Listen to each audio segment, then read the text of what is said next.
So now, ladies and gentlemen, we're moving to the business end of tonight, which is the University Challenge.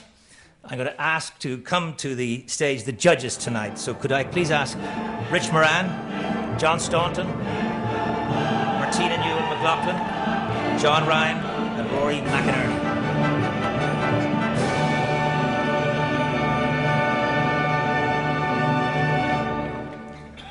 So most of these people need no introduction to all of you. Martina is the Director of Health and Health Sciences Research in the University of California Davis Office of Research.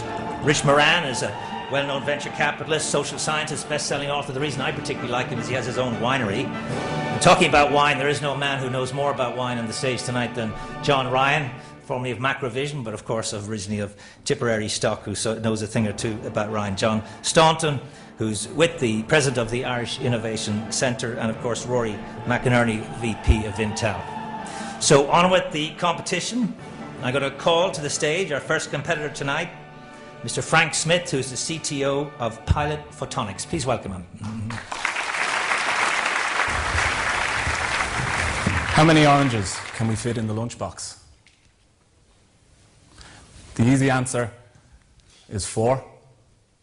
And if we need to take more oranges to school on one day, for example, then we need to buy another lunchbox, don't we? Not necessarily.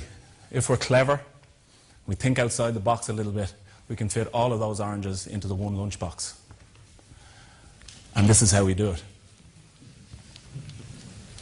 Now, I'm not here to talk about school lunches today, but it's a really nice analogy for a problem that's facing the telecommunications industry and an opportunity for Pilot Photonics.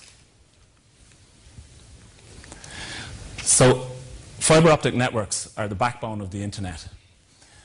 Every web page you view, every email you send, it spends part of its life as pulses of light travelling across an optical fibre. Now, for many years it seemed like the bandwidth available in optical fibre was virtually limitless. If we needed more capacity, we just add another channel and away we go, and add another channel and away we go. But internet traffic is growing at 40% per year, spurred on by services such as mobile broadband, cloud computing, video on demand, and the bandwidth is running out. So again, you have 2 options. Number 1, you dig up roads all over the world, lay new fibres. Or number 2, you think outside the box and you figure out clever ways to fit more information into the same fibre. And this is how we do it. Pilot Photonics have patented technology that allows us to fit 13 times more information into the optical fibre than the legacy systems that are in the ground today. In addition, we can do it cheaper. It's cheaper to buy, it's cheaper to run, it scales more gracefully than the competition, and it offers optimum performance over a wider range of operating conditions than our competition. And the way we do it is actually remarkably similar to the analogy here. Rather than sending one big, large data signal down the fibre at one time, we break it up into a number of much smaller signals, which can then be packed really tightly together and, just like shown here, minimize any wasted bandwidth. So we maximize the spectral efficiency of the optical fibre. This is how the hardware is actually going to look. On the left-hand side, you have a transponder. That plugs into a transponder line card, and the line card slots into the communications shelf. The communications shelf is made by one of our customers, let's say Cisco, Alcatel-Lucent, Ericsson, Fujitsu, you name it. Pilot Photonics are going to bring a 100G transponder to the market by 2015. And I'd like to introduce you to the team that's going to make this happen. CEO is Dr. Philip Perry. Philip's in the audience somewhere. He's a telecoms industry veteran with over 23 years experience in various roles, from product development, business development, hardware design, IP management, the whole spectrum. Philip is an RF electronics specialist. Myself, Frank Smith, I'll be CTO. my background is that I'm 3 years out of a PhD. During my PhD, I spent some time in Bell Labs in the United States. Since finishing the PhD, I've focused on the commercialization of my research, and that has culminated today in Pilot Photonics. We'll be supported from within the university initially by Professor Andrew Ellis, Dr. Prince Anandaraja, and Professor Liam Barry.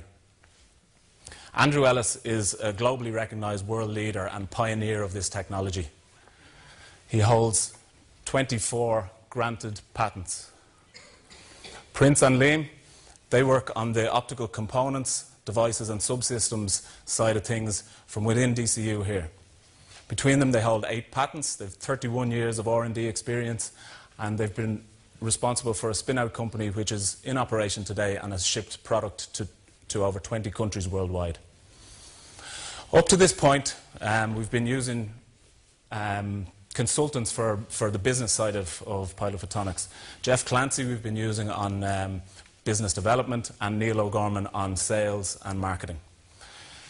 Neil was a co-founder of a company called Tsunami Photonics, which was acquired by Agilent Technologies. Finally, last but not least, Nick Doran. We're going to bring Nick in as a technical advisor and a business advisor. Nick has a vast amount of experience. He founded Marconi Solstice, the company that installed, deployed and designed the world's longest fibre optic network. This was in Australia in 2003, before Marconi Solstice were acquired by Ericsson. So just to summarise the strength in the team, we've a proven track record. Between us, we've over 40 patents published or pending. We've been involved in 8 startup companies, 2 of which are still operational and in profit, and 2 of which have been acquired by global technology players. So we feel that we have the proven track record to really take this product to market. I'm going to talk a little bit about the market itself and the competition that we face. On the right-hand side here are the only 2 players in the market who have brought a 100G product to market. Ciena is former Nortel, and Alcatel-Lucent, who you all know. Their approach to the problem brings with it its own problems. What they do is essentially stuff a full orange into the lunchbox.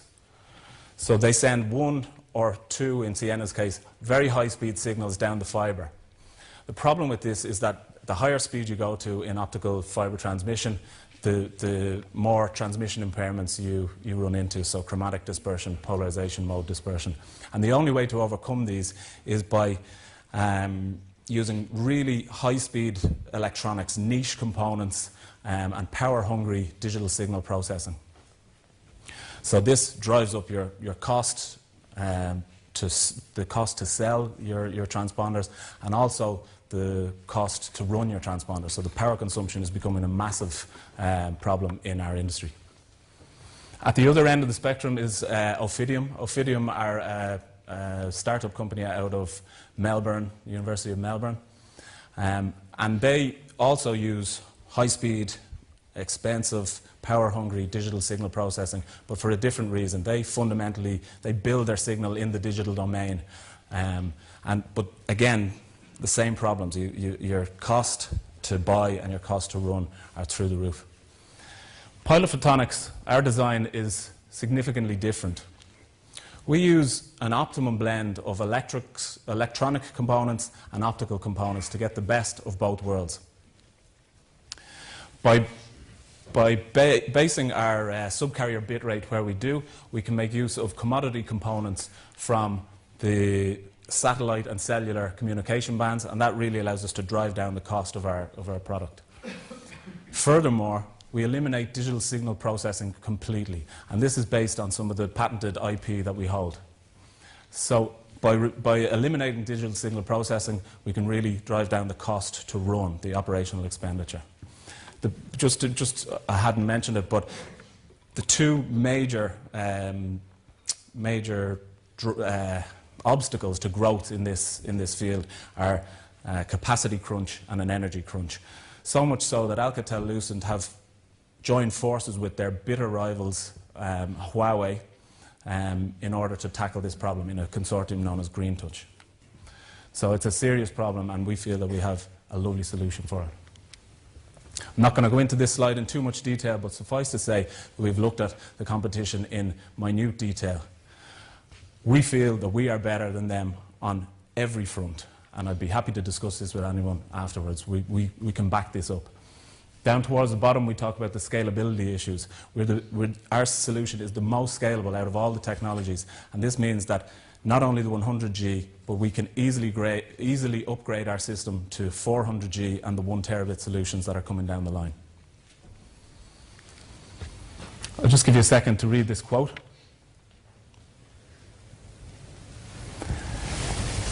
Light Counting are an industry specialist market research analysis firm. What I like about this quote is that it's our addressable market on the nose. 100G DWDM line card is the product that we want to bring to market.